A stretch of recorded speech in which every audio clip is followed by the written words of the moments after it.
Lorraine Dupree was 41 years old the afternoon she stood on her front porch in Charlotte and watched a man she had been married to for 12 years pull into the driveway and stop his car and sit behind the wheel for a full 30 seconds, looking at the 4 neat stacks of his belongings, arranged on the lawn with a precision she would have applied to any project she considered worth her time. She had always been precise. She was a logistics director by profession, an occupation that rewarded the ability to see a complex system clearly, to identify where the process had broken down, to move things from where they were to where they needed to be with a minimum of wasted motion. She had applied that same capacity over the past 3 weeks to the dismantling of a marriage she had spent 12 years believing was the most stable thing in her life. It had not been the most stable thing in her life. It had merely been the thing she had not yet examined with the correct tools.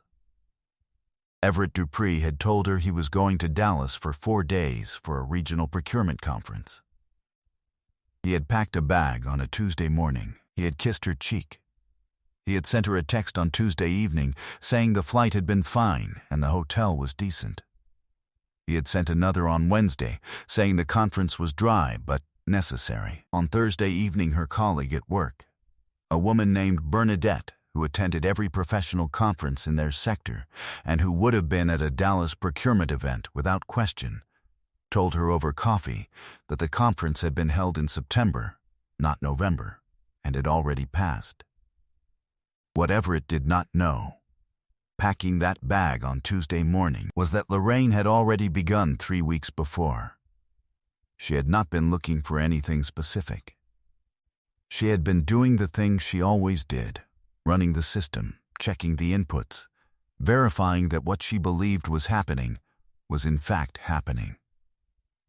What she found, when she looked carefully, was that a significant portion of what she believed had not been happening for quite some time. The 4 stacks on the lawn were organized by category: clothing, professional materials, personal items, electronics.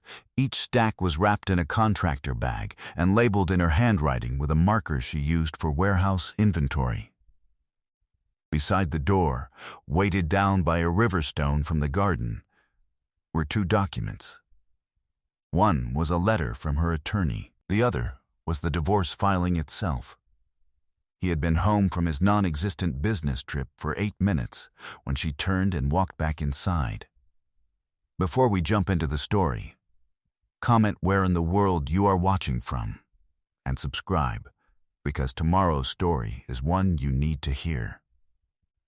The mornings in Charlotte in November come in gray and clean, the kind of light that makes the world look like it has been pressed flat and is waiting to be reopened. Lorraine sat at her kitchen table before 6 with her hands around her coffee mug and the particular stillness of someone who has not slept very deeply, but has used the hours productively. She had built the kitchen table herself from raw poplar and iron pipe fittings the winter she bought the house, following a plan she drafted on grid paper over the course of a weekend. Her father had watched her sand the surface and asked who had taught her to do that, and she had told him that nobody had, and that she had simply read enough to know what to do. He had smiled the way he smiled when something confirmed what he had always believed about her. Her father, James Dupree, no relation to the man she had married, who had taken her name at the wedding as a gesture she had found meaningful at the time, had been a transportation foreman for 30 years, and had raised Lorraine on the principle that you understood a system by studying how it moved, not how it looked when it was standing still. He had retired 4 years ago and now lived 40 minutes south of Charlotte in a house with a wood shop and a garden, and the unhurried satisfaction of a man who had spent his entire career making things run on time and was now content to let things run at their own pace. He had met Everett at the wedding and said to Lorraine afterward, with the economy of a man who did not like to spend words, he listens to himself more than he listens to you. Just something to notice. She had noticed. She had not acted on the noticing for 12 years, which was its own kind of information. She had met Everett at a university alumni event 11 years before the marriage and dated him for a year and a half before she agreed to a wedding she had planned with logistics director Precision, and that had gone beautifully, the way all things did when she was in charge of them. Everett was a purchasing manager for a mid-sized manufacturing company, and he had the kind of confidence that comes from being the smartest person in a series of rooms that were not very large. He was funny when he chose to be, and generous in the visible ways, the birthday dinners, the anniversary gifts, and she had taken that for some time as evidence of a deeper generosity that she later understood he had never quite possessed.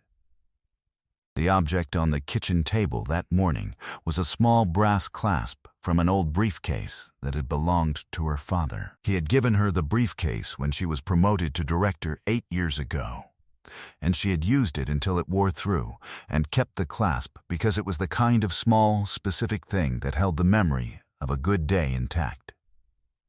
She ran her thumb over it while she drank her coffee.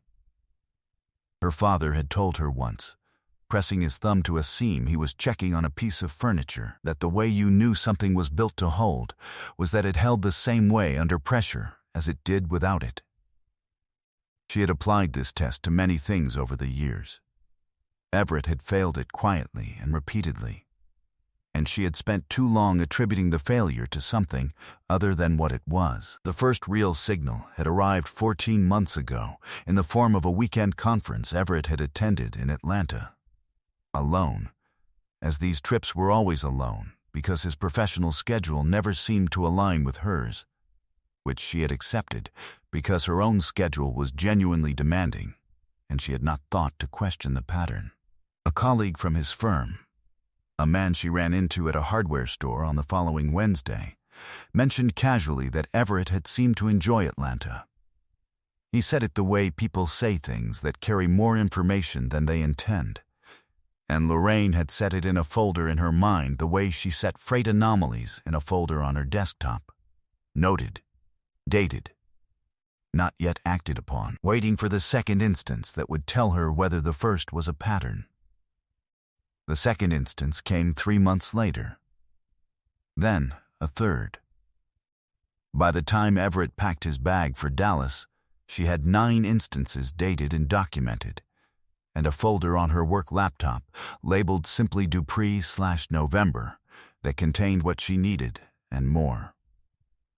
The discovery had not happened all at once. It happened the way structural failures happen, not in a single event, but in the accumulation of small tolerances exceeded, one after another, until the weight that the system was never designed to carry became undeniable. She had started with the credit card statements. Lorraine managed their household accounts with the same systematic attention she brought to her professional work. And she knew the statements the way she knew freight manifests, not because she was suspicious by nature, but because she was organized by training, and organization meant that anomalies announced themselves without being looked for. She had noticed the first charge 11 months ago, a restaurant she had never been to. On an evening Everett had told her he was working late. She had not said anything. She had photographed the statement and made a note. She was a woman who believed that partial data was just noise, and she intended to have more than noise before she moved. Over the months that followed, she had assembled the pattern with the careful patience of someone building a timeline for a regulatory audit. Hotel charges on weekends he was traveling for work, corroborated by receipts she cross-referenced against the actual conference calendars she found online, 3 of which showed no corresponding event in the city he had claimed. Restaurant charges. A recurring monthly charge to a platform she did not recognize that produced, when she looked it up, a short-term apartment rental service. She had photographed every statement. She had noted every date. She had built the Dupree November folder with the same structural logic she applied to every system she managed, one layer at a time, each layer resting correctly on the one beneath it. She had not confronted Everett with any of it. Confrontation was not the correct tool at the stage she was in. Confrontation produced defensiveness and denials, and the rearrangement of evidence rather than evidence itself. She knew from professional experience that you did not walk into a logistics failure and start moving things before you had mapped the full scope of the disruption. Her hands did not shake during any of this. Her face remained perfectly calm. The Dallas trip had given her the final piece she needed.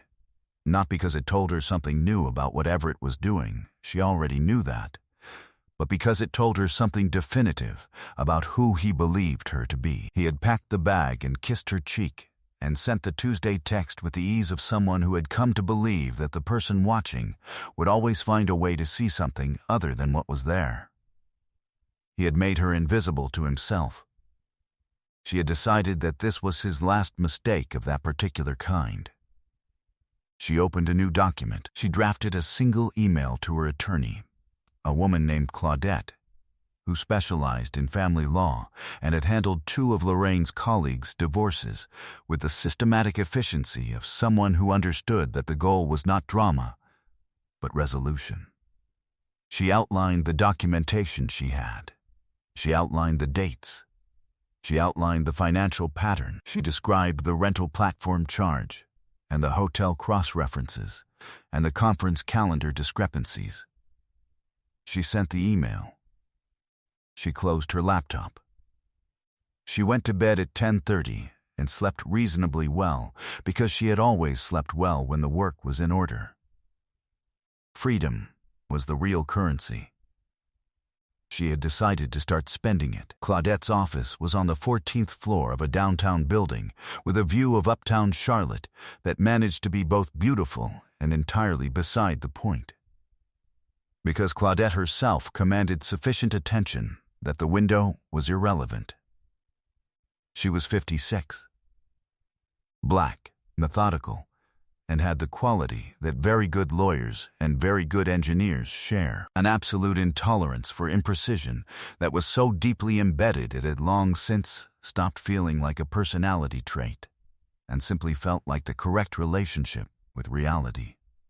She reviewed Lorraine's documentation folder across a conference table that morning with the focused silence of someone doing a structural reading, and when she finished, she set it down and looked at her new client without the softening that lesser attorneys added to bad news because they thought it was kind. "This is complete," she said. "You have the pattern, the corroboration, and the timeline. The only thing we're missing is the final evidence of the Dallas trip, which you're going to have when he returns and confirms he was not where he said he was." "I have Bernadette's account of the conference date," Lorraine said. "We'll want that in a signed statement. She'll agree? She already has." Claudette made one note on her legal pad. "I want to discuss the joint accounts," she said. "Specifically, I want to know whether he has been moving money." Lorraine slid a second folder across the table. It contained the bank records she had printed the previous evening, 12 months of joint account statements with transfers highlighted in yellow. Claudette reviewed them with the brisk efficiency of a woman who reads financial documents the way other people read menus, quickly, accurately, with a clear sense of what she was looking for. She tapped one page with her pen. 12 transfers over 10 months, she said. Average $2,100 each. Total of $25,200. "To an account I do not have access to," Lorraine said. "I traced the routing number as far as I was able. It appears to be a personal account in his name only." "That's marital waste," Claudette said. And she said it with the flat finality of someone naming a thing correctly. "We'll subpoena the full records." She closed the folder. "I want the filing ready before he returns from Dallas. I want it served the day he comes home." Lorraine nodded once. She thought about the lawn. She thought about the contractor bags and the categories and the inventory marker and the weight of the Riverstone on the letter from Claudette's office. She had spent 2 evenings organizing those stacks with the same methodical care she brought to every process she designed from scratch. It was, she thought, The most honest work she had done in the last 12 years, setting things in their correct place and labeling them accurately and letting the system run. Real power operated in quiet rooms. The lawn was just the announcement.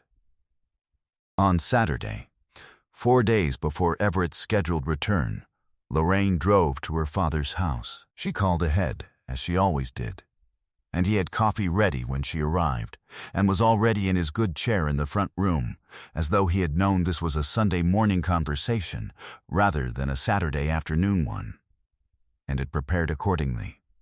His woodshop smelled of sawdust and mineral oil through the open door, and the sound of a cardinal in the oak tree in his yard came through the screen like punctuation. She told him everything. She was organized about it the way she was organized about everything, beginning where things had actually begun, not where they were most comfortable to begin, and moving through each layer in the order it had appeared. The Atlanta trips, the credit card statements, the apartment rental charges, the conference calendar discrepancies, the Dallas fiction and Bernadette's casual confirmation, and the Dupree November folder, and Claudette's office, and the $25,200, and the contractor bags on the lawn that were, at that exact moment, folded and waiting in the garage, because she had not yet moved the contents out of the closets, and was giving herself until Monday to finish. He listened the way he always listened, without interpolating, without offering the story a different ending before she had finished telling it, without the small, flinching movements that people made when they were receiving information that unsettled their own picture of a situation. When she was done, he was quiet for a long moment. He turned his coffee mug in his hands with the same slow deliberateness he used when checking a joint he wasn't sure about. "I told you once what I noticed about him," he said. "You did, and you made your own choice. That was right." He looked at her with the direct, steady attention that had always made her feel simultaneously seen and entirely respected. A man who tells you what he thinks you want to hear is only useful if what you want is comfort. You never wanted comfort. You wanted accuracy. "I wanted both," she said. "Honestly, most people do." He set his mug down. The question is not what he did, the question is what you do next, and whether it's built on solid ground. "The ground is solid," she said. He nodded slowly. He looked at her the way he had looked at structures his whole career, not for what they appeared to be, but for what they were actually doing. "Then do it the way you do everything," he said. "Measure twice. Cut clean." She drove home with his words settled in the place where useful things lived and stayed. By Thursday morning, everything was in order. By Thursday afternoon, the stacks were on the lawn. On Friday, Everett pulled into the driveway. She had been at the window before he turned into the street, not because she was anxious, but because she had spent 12 years being thorough, and thoroughness did not stop for the final step of a process.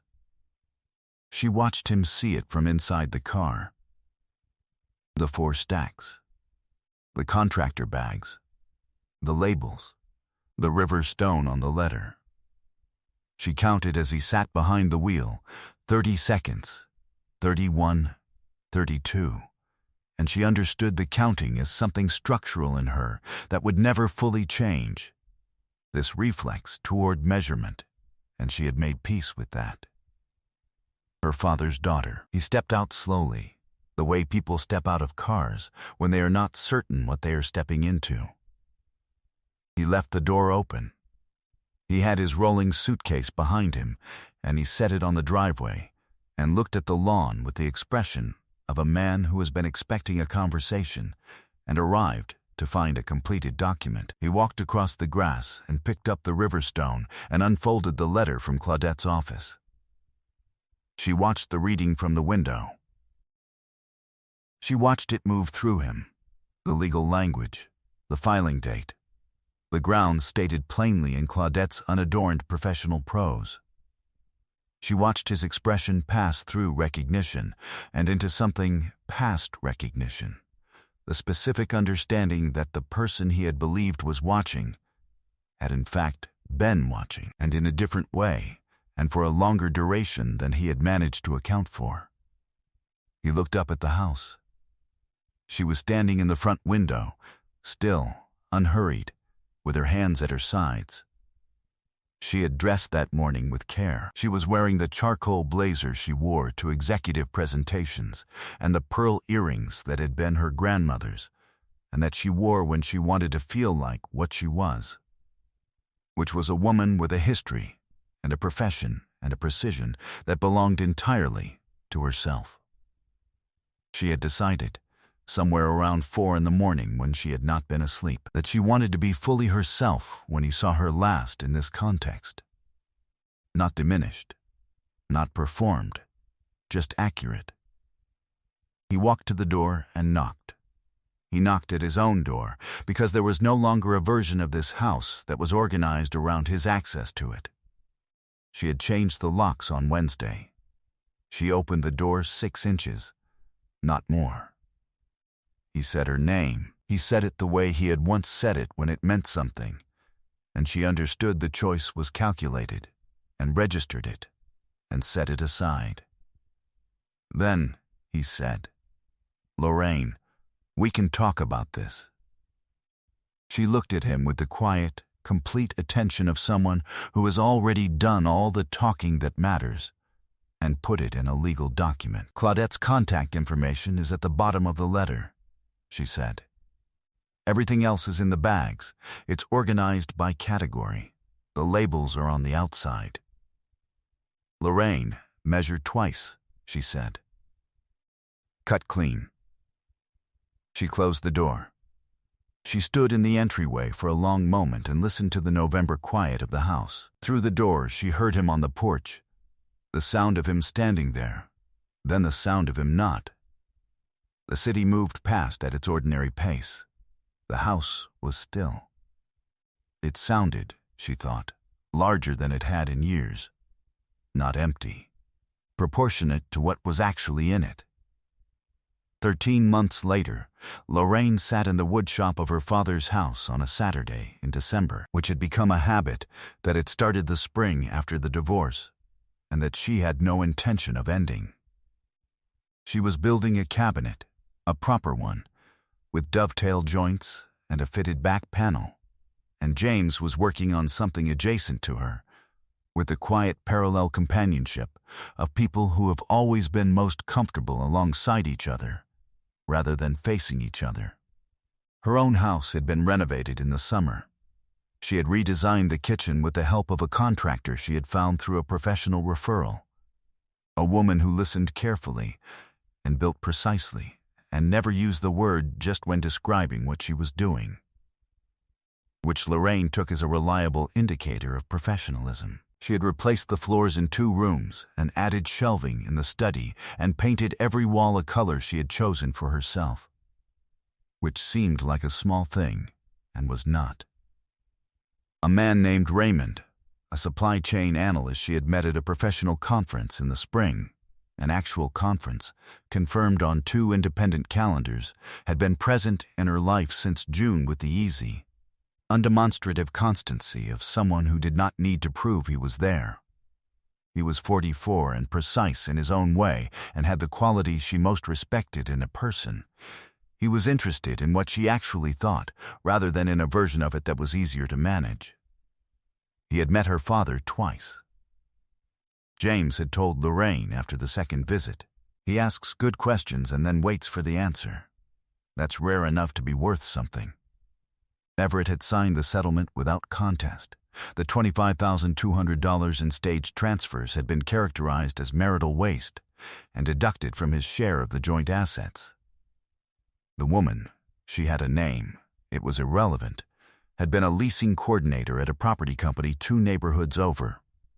And that chapter had apparently concluded sometime around the period of the divorce filing, which Lorraine noted and did not find surprising, and did not spend any emotion on. He had moved to a rental. He had, from what made its way back to her through the ordinary channels of a city that did not keep its secrets indefinitely, been looking for a new position since departing his firm under circumstances his former colleagues described, consistently, as performance-related. She had not sought that information. It had arrived. She had registered it and set it down. She fitted a dovetail joint and held it up and checked the angle in the light from the shop window. Her father glanced over without stopping his own work and gave a small, approving nod. She set the joint down on the bench and looked out the window at the December yard, the bare trees, the particular clean quiet of a winter Saturday in the Carolinas. She thought about logistics, about the way a system that has been running wrong corrects itself once you take out what does not belong and allow the parts that do to find their proper weight and function. She had built everything worth keeping. She was unbothered. She was free. I hope you enjoyed that one. Be sure to like the video and subscribe so you don't miss the next story. I've picked out 2 more for you that I think you'll really like.